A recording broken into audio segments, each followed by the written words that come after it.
1절부터 11절까지의 말씀입니다. 요나서 4장 1절부터 11절까지 말씀 공독할 때에 살아계신 우리 하나님의 음성으로 들으시기 바랍니다. 요나가 매우 싫어하고 성내며 여호와께 기도하여 이르되 여호와여 내가 고국에 있을 때 이러하겠다고 말씀하지 아니하였나이까? 그러므로 내가 빨리 다시스로 도망하였사오니 주께서는 은혜로우시며 자비로우시며 노하기를 더디하시며 인애가 크시사 뜻을 돌이켜 재앙을 내리지 아니하시는 하나님이신 줄을 내가 알았음이니이다. 여호와여 원하건대 이제 내 생명을 거두어 가소서. 사는 것보다 죽는 것이 내게 나음이니이다 하니 여호와께서 이르시되 내가 성내는 것이 옳으냐 하시니라. 요나가 성읍에서 나가서 그 성읍 동쪽에 앉아 거기서 자기를 위하여 초막을 짓고 그 성읍에 무슨 일이 일어나는가를 보려고 그 그늘 아래에 앉았더라.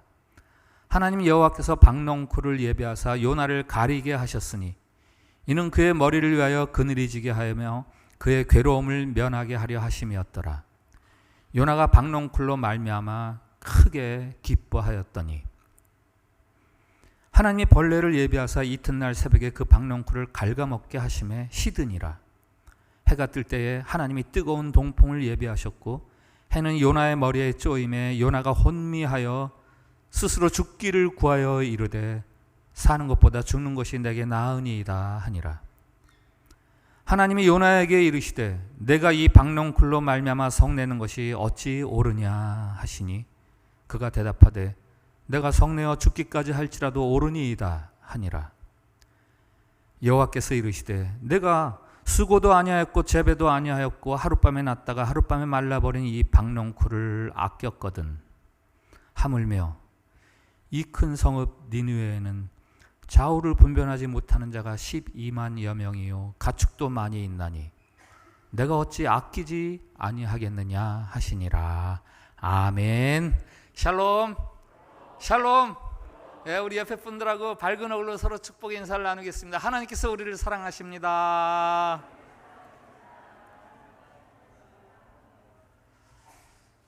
네, 예수님을 믿는 사람들은 다 하나님의 뜻을 찾고 하나님의 뜻을 따라 살기를 원하지요. 그런데 가끔 하나님께서 하시는 일이 우리 마음에 안 들 때가 있습니다. 우리 마음에 썩 내키지가 않아요.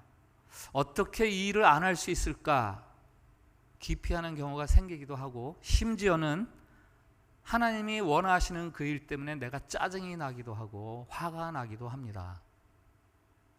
오늘 요나가 그랬어요. 1절 요나가 매우 싫어하고 성내며. 하나님의 선지자 요나가 성이 많이 났어요. 누구 때문에 화났느냐? 하나님 때문에 화났습니다. 하나님이 하시는 일이 마음에 도통 들지를 않아요. 오늘 요나서 4장은 이 대화를 중심으로 되어 있는데 하나님과 그의 선지자 요나 사이의 대화치고 이 좀 독특하죠. 특이하죠. 뭐 행동으로 치면 서로 치고받고 하는 것 같아요. 이게 어떤 면에서는 굉장히 절친함을 표시하기도 하지만 요나가 지금 하나님한테 단단히 화가 나 있는 거죠.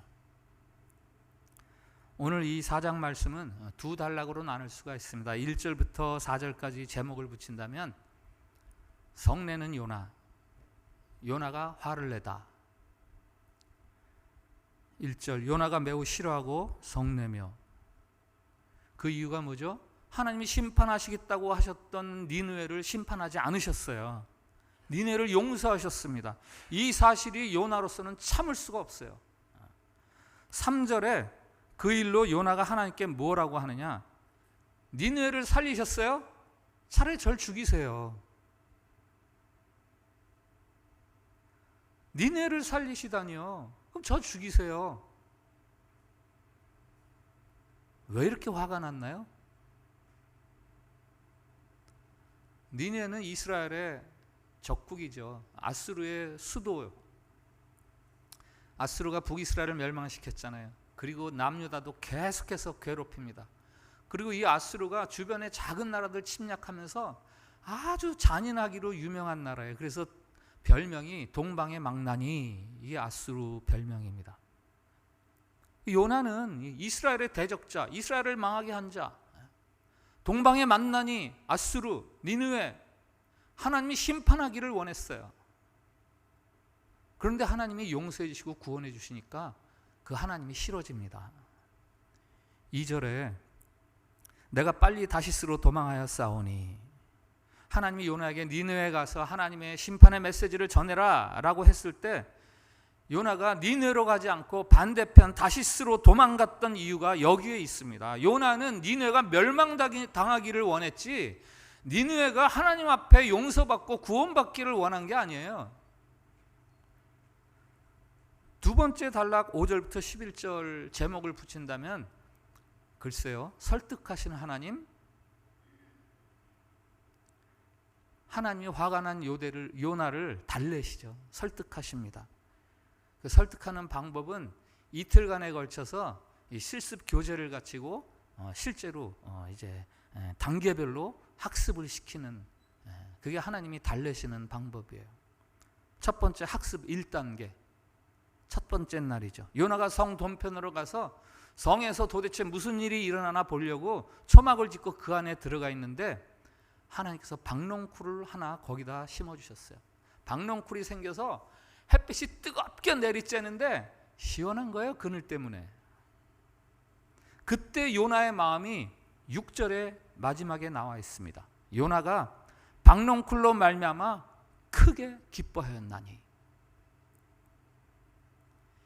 1절과 3절에서는 심히 화가 나서 절 차라리 죽이세요. 이렇게 화를 냈던 요나가 6절에서는 크게 기뻐합니다.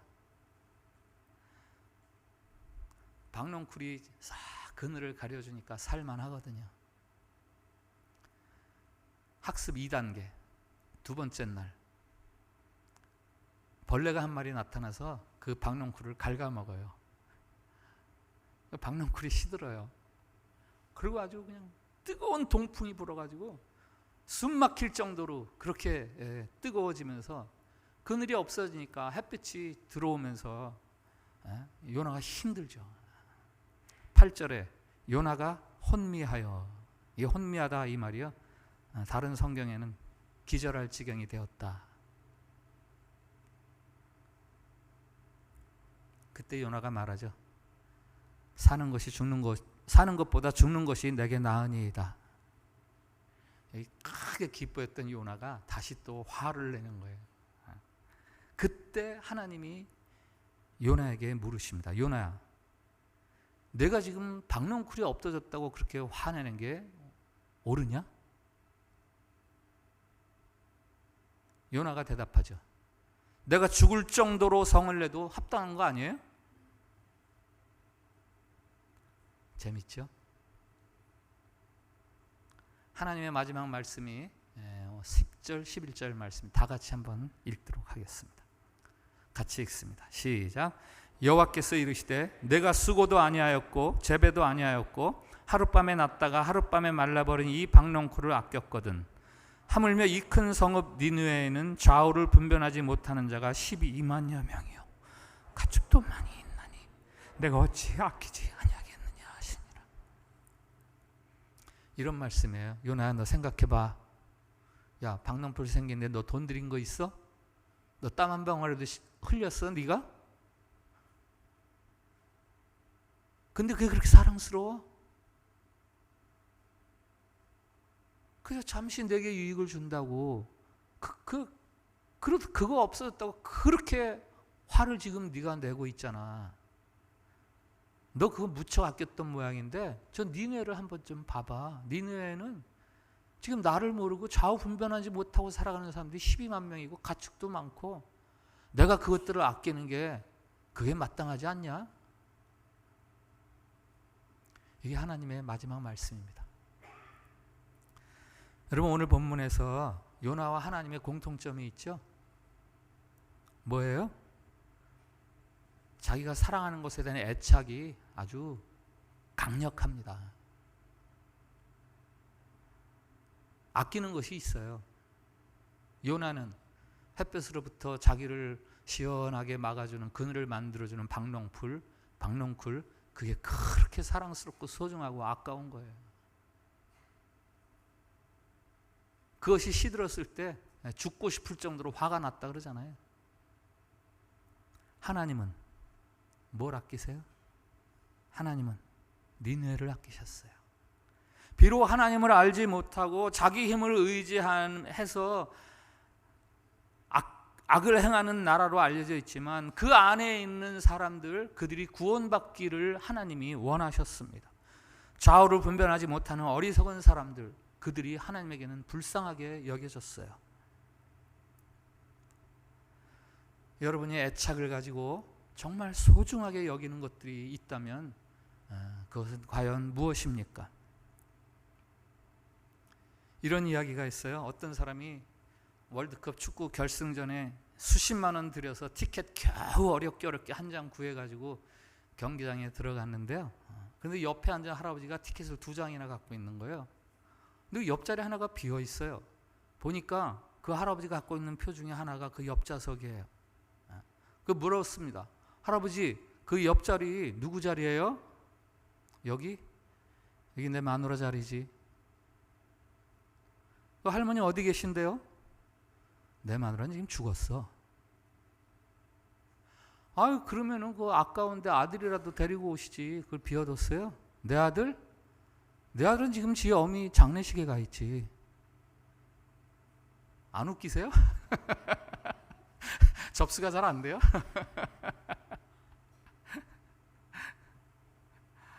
아내 장례식보다 월드컵 축구 경기 결승전이 더 애착이 가고 그거 직관하는 게 난 더 좋아라는, 뭐 만들어낸 말이겠죠. 만들어낸 말이겠지만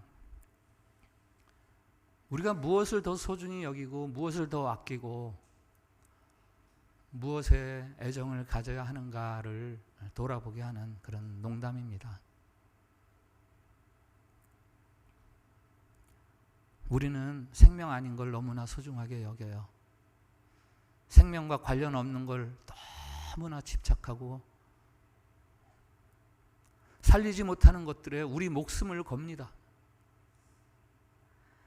경쟁과 이김,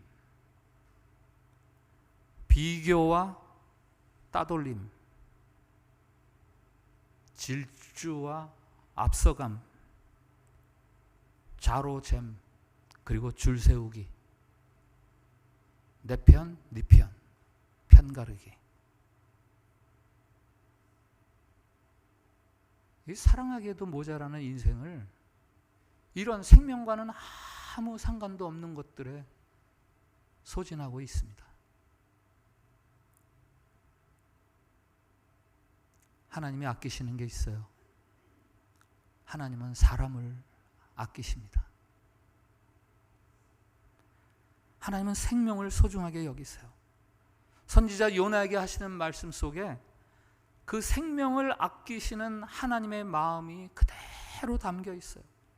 11절의 첫 마디, 하물며, 내가 박농쿨이 그렇게 아깝다며, 소중하다며, 하물며 내가 내 사업장 골프가 그렇게 아깝다며, 하물며 내가 유명 맛집에 그 맛있는 음식이 그렇게 소중하다며, 하물며 은행의 통장 잔고와 다른 사람들의 박수 소리를 그렇게 아낀다면, 하물며, 이 하물며 다음에 무슨 말씀을 하시려는 겁니까? 왜 사람은 못 아까워하냐? 왜 생명은 못 아끼냐? 라는 말씀 아니겠어요? 하물며 사람의 생명이야말로 정말 아껴야 하는 것 아니냐?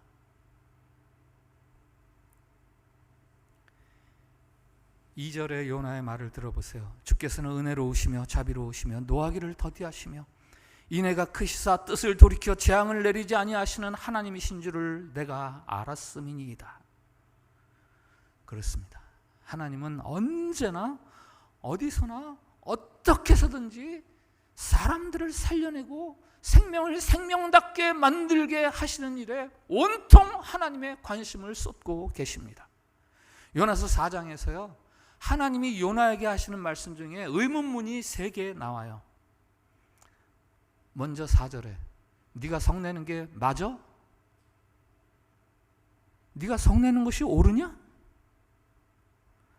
그 다음 9절에 내가 이 박농쿨로 말미암아 성내는 것이 어찌 옳으냐? 그리고 마지막 11절이죠. 내가 어찌 아끼지 아니하겠느냐? 이 세 질문 속에 정말 생명을 아끼고 사랑하며 생명을 아끼고 사랑해야 하지 않겠냐 설득하시는 하나님의 그 뜨거운 마음이 그대로 담겨 있는 거죠. 누가복음 13장에 주님께서 들려주시는 비유 말씀이 있습니다. 한 사람이 무화과 나무를 심었는데요, 3년 동안 자라면서 열매를 못 맺어요. 아무 열매가 맺혀지지를 않습니다. 주인이 화가 나서 말합니다. 열매 맺지 못하는 이 나무, 이 쓸데없는 무화과나무 이거 잘라서 불에 던져버려라. 그때 포도원지기가 그 주인에게 나서서 말합니다. 맞습니다, 주인님. 이런 거는 진작에 베어서 이건 진작에 불에 던져버렸어야 돼요. 열매 맺지 못하잖아요. 아이, 심지도 말았어야 합니다. 이렇게 말하는 게 아니라 주인을 가로막으면서, 주인님, 한 해만 더 기다려주세요. 한 해만 더 기다려주세요. 제가 어떻게 해서든지 이 나무 잘 돌봐서 내년에는 꼭 열매 맺게 할 테니까 한 해만 꼭 기다려주세요.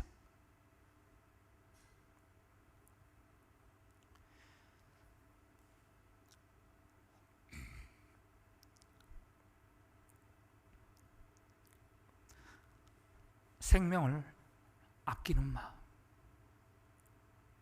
비록 열매 맺지 못하죠. 그러나 버릴 수 없어요. 그걸 소중히 여기는 거예요. 바로 하나님의 마음이죠.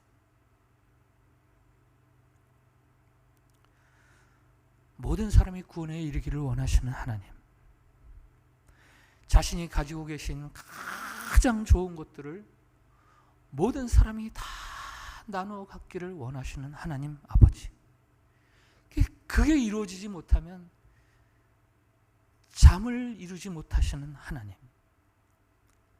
그래서 그것을 위해서라면 내가 내 아들까지라도 죽게 하지 라고 하시는 하나님. 하나님은 정말 이 세상의 모든 사람들을 사랑하십니다. 땅이 혼돈하고 공허하며 흑암이 깊음 위에 있고 하나님의 영은 수면 위에 운행하시니라. 세상이 창조되기 전에 모습이 어떠한지 말하는 건데요.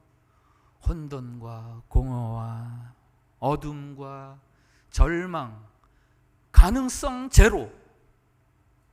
가능성이 없어요.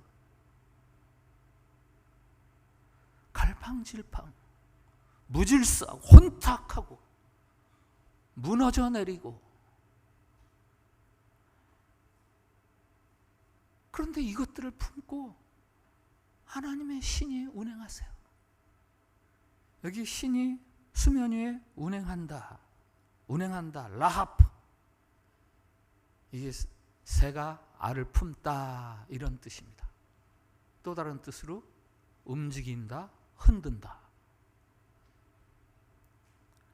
혼돈과 공허와 흑암을 하나님이 품으시고 그것을 막 흔드시는 거예요. 막 움직이시는 거예요.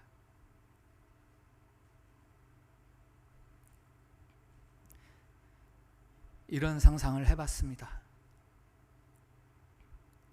암탉이 지나가다가 길가에 버려진 계란 모양의 돌덩이를 하나 발견했어요.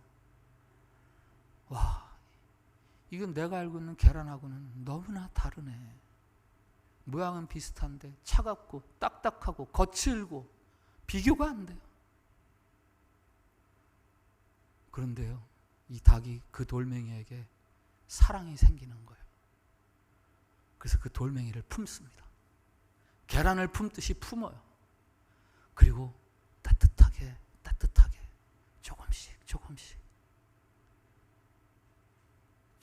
조금씩 움직여가면서 돌려가면서 여기도 따뜻하게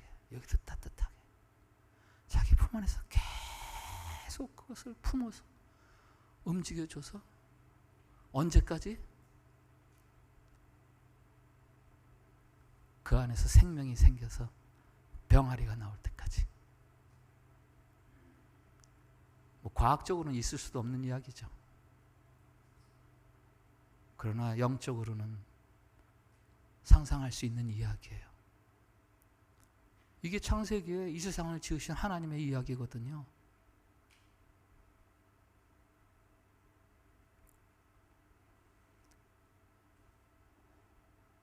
전능하신 하나님께서 할 수 없는 게 하나 있어요. 사랑을 포기하는 것.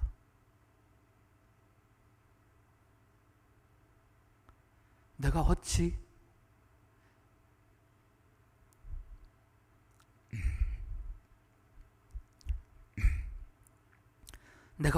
아끼지 아니하겠느냐. 니느웨를 두고 하시는 말씀. 사람들은 다 손가락질하고 저 저주받을 사람, 저 버림받아야 할 사람.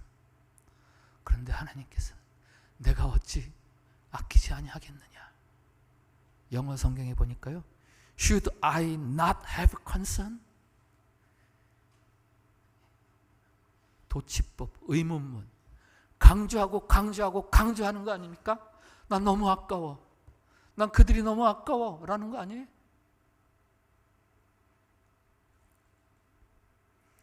그것이 바로 이 세상의 모든 생명을 잃어버린 사람들을 향한 하나님의 마음이에요.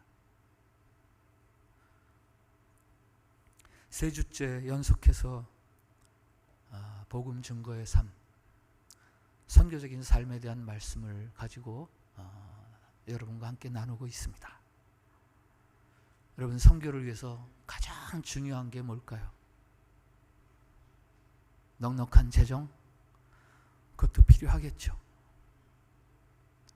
효과적인 프로그램과 전략들, 네, 그런 것도 있어야 합니다. 그러나 가장 중요한 것이 있어요. 선교를 위해서, 복음 전파를 위해서 가장 중요한 것이 있다면 생명을 아까워하고 생명을 사랑하는 하나님 아버지의 마음, 그 마음을 내가 품는 것, 그 마음을 내가 알게 되는 것, 그것이야말로 선교에 있어서 가장 중요한 거죠. 하나님의 사랑은 지금도 폭포수처럼 이 세상을 향해서 쏟아지고 있습니다. 특별히 아직도 예수님을 알지 못하고 방황하며 살아가는 사람들, 그들을 향해서도 계속해서 하나님이 사랑을 쏟아부어주고 계십니다. 내가 니느웨를 사랑하는 것이 당연하지 않냐? 라고 말씀하시는 것처럼 하나님이 지금 저와 여러분에게 말씀하세요. 너희들이 포기한 너희들의 남편, 너희들의 아내, 너희들의 가족, 너희들의 친구, 너희들의 이웃, 내가 그걸 사랑하는 게 당연하지 않겠냐? 그러니 바꿔서 말하면 가서 그들에게 내 이 사랑을 좀 전해야 되지 않겠냐라는 말씀 아니겠습니까? 저는 미술작품 감상을 참 좋아합니다. 미술작품을 보시면 그게 단순한 물감을 섞어 놓은 건가요? 거기에는 물감 외에 다른 보이지 않는 게 있지 않습니까? 저는 음악 감상을 참 좋아합니다. 음악, 그게 소리를 묶어 놓은 겁니까? 아니요. 소리의 조합 외에 보이지 않는 다른 게 들리잖아요. 이 세상의 모든 것들 속에는 표면에 있는 것 외에 숨겨진, 자세히 보면 알 수 있는 것들이 담겨 있습니다. C.S. 루이스가 말합니다. 거기 정확히 무엇이 더 있는지 선명히 볼 때까지 보고 또 보아야 한다. 저게 뭐지? 할 수 있을 때까지 보고 또 보아야 한다. 프레드 뷰크너라는 사람이 말합니다. 이웃을 사랑하려면 무엇보다 먼저 그들을 보아야 한다. 마치 예술가처럼 눈으로 보는 것은 물론 상상으로 얼굴만 보는 것이 아니라 그 얼굴 이면의 삶을 보아야 한다. 여러분 주변에 예수님 모르고 살아가는 사람들의 삶을 한번 바라보세요. 선명하고 뚜렷하게 보이는 것들이 있지 않습니까? 사랑에 갈급해하는 그들의 모습이 보이지 않아요? 진정한 삶의 행복과 만족에 갈급해서 그것을 찾아 헤매는 그들의 그 방황이 보이지 않습니까? 인생의 목마름을 해결할 방법이 없어서 물 어디 있어? 그 물 한 모금만 좀 줘봐 하는 그들의 그 간절한 부르짖음이 들리지를 않습니까? 우리가 잘 아는 누가복음 15장의 탕자의 비유, 예수님의 그 비유 말씀 속에는 두 명의 탕자가 있습니다. 한 명은 물론 작은 아들이죠. 아버지의 유산을 가지고, 그것도 아버지가 살아계신데 아버지 유산 챙겨가지고 멀리 가서 그 재산을 다 탕진하는 탕자. 그러나 작은 아들 말고 또 한 명의 탕자가 있습니다. 작은 아들이 집 밖에 있는 탕자라면 두 번째 탕자는 집 안에 있는 탕자예요. 큰 아들. 아버지와 늘 같이 있었어요. 아버지가 하라는 대로 했습니다. 그런데 그가 왜 탕자냐? 아버지의 마음을 모르고 아버지하고 같이 있어요. 아버지가 집 나간 둘째 아들을 얼마나 그리워하는지, 행여 그 아들 밤에 돌아올까 봐 살인문 닫지 못하고 열어둔 채로 밤을 맞는 아버지의 마음, 잠 쉽게 못 들고 뒤척거리면서 행여 바시락거리는 낙엽소리가 아들이 오는 소리 아닌가 귀 기울이는 아버지의 마음, 멀리서 아들이 돌아올 때 먼저 알아차리고 달려나가는 그 아버지의 마음, 그 아버지의 마음을 모르고 아버지와 같이 있으면서, 아버지 언제 내가 해달라는 거 해준 적이 있으세요? 언제 나 위해서 송아지 한번 잡은 적이 있으세요? 불만과 불평만 가지고 나는요 이렇게 살았던 집 안에 있는 큰아들, 그가 바로 그 비유에서 말하는 두 번째 탕자입니다. 여러분, 집안에 탕자가 있는 것처럼 교회 안에도 탕자가 있어요. 하나님의 아버지의 마음을 제대로 모를 때, 그때 우리는 탕자가 됩니다. 은혜로우시고 자비로우시고 노하기를 더디하시고 인애가 가득하신 아버지 하나님, 지금도 사망 가운데 신음하는 자들의 그 신음소리에 편안해하지 못하시는 아버지 하나님, 그래서 잠 못 이루시고 뒤척이시는 아버지 하나님, 그 하나님 아버지의 아픈 마음을 모르면 교회 안에 있는 탕자가 되는 거죠.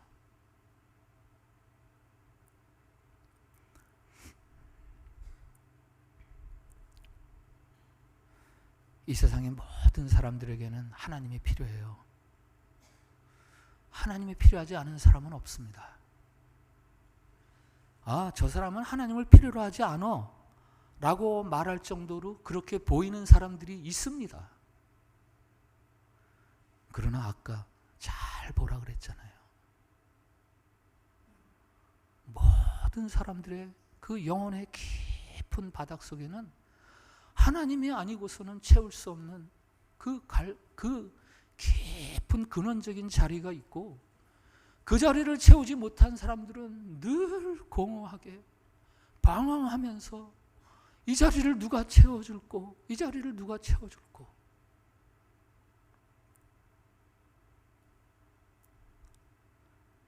마치 소풍간 아이들이 눈을 크게 뜨고 지금부터 보물 찾기 그러면은 막 어디 있지? 보물이 적혀 있는 쪽지 어디 있지? 눈 부릅뜨고 쫓아다니는 것처럼, 그렇게 이 세상에 하나님을 알지 못하고 예수님을 알지 못하는 사람들은 그렇게 살아가고 있다고요. 어디 있지? 어디 있지? 나에게 제발 하나님을 만나게 해주세요. 누가 나에게 제발 좀 참 생명을 알게 해주세요.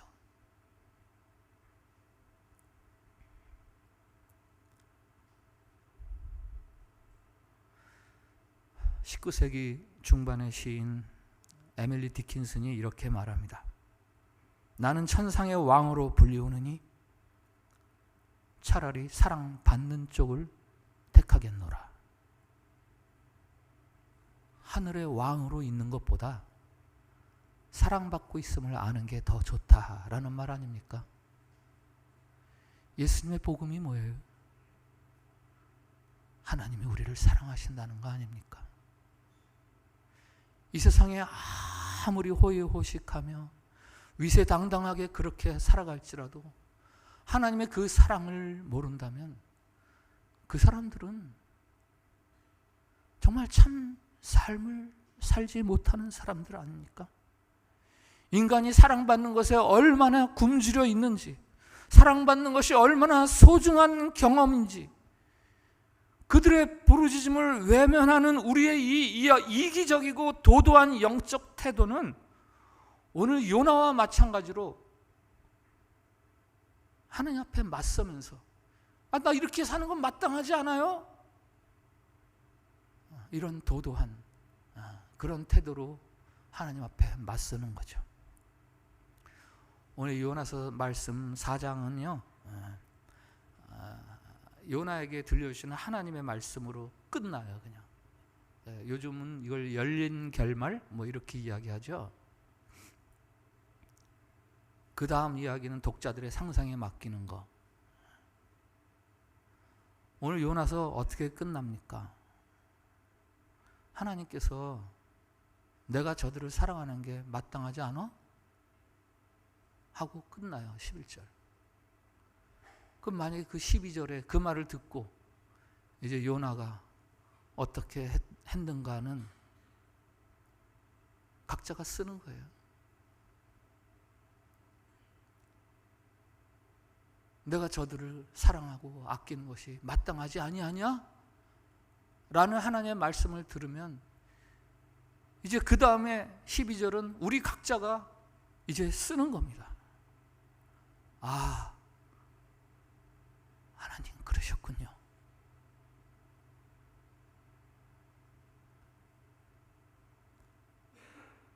마침내 요나는 하나님의 마음을 이해하게 되었다.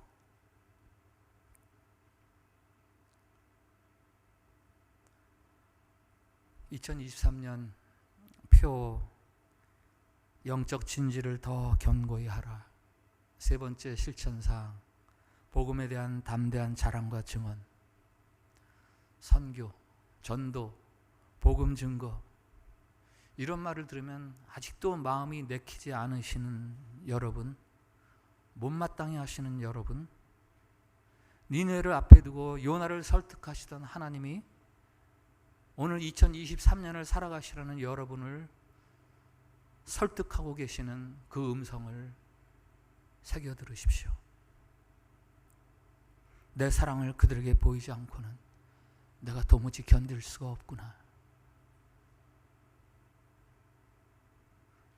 선교, 복음, 전도,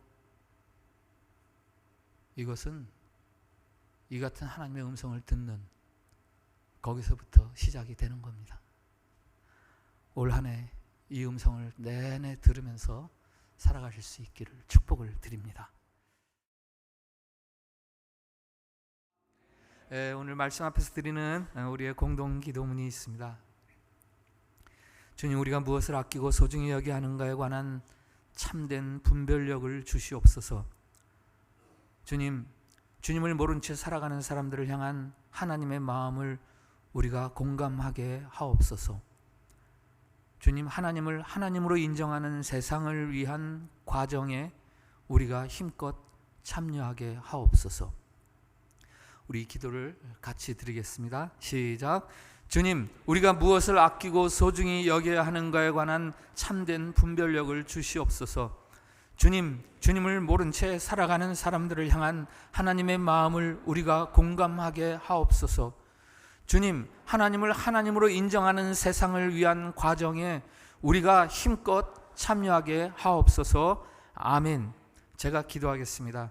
이 세상을 아끼시는 하나님 아버지, 특별히 죄인들마저도 포기하지 않으시는 하나님 아버지, 우리가 무엇을 아껴야 하는지 말씀해 주시니 감사합니다. 우리의 영혼이 많이 메말랐습니다. 우리가 받은 사랑에만 만족해 할 뿐 그 사랑을 나누는 일에 너무 인색했습니다. 박농클 하나의 목숨을 걸면서도 생명에는 도무지 관심이 없던 요나는 바로 오늘 우리들의 모습입니다. 하나님의 견디지 못하는 그 사랑의 영을 우리에게도 부어 주시옵소서. 주님을 알지 못하는 영혼을 향한 하나님의 안타까움을 우리에게도 나누어 주시옵소서. 이제는 우리도 뜨겁게 사랑하지 않고는 견딜 수 없도록 생명의 영이신 성령을 우리에게 부어 주시옵소서. 그 사랑의 영에 사로잡혀서 남은 삶을 살아가게 해 주시옵소서. 예수님의 이름으로 기도합니다. 아멘.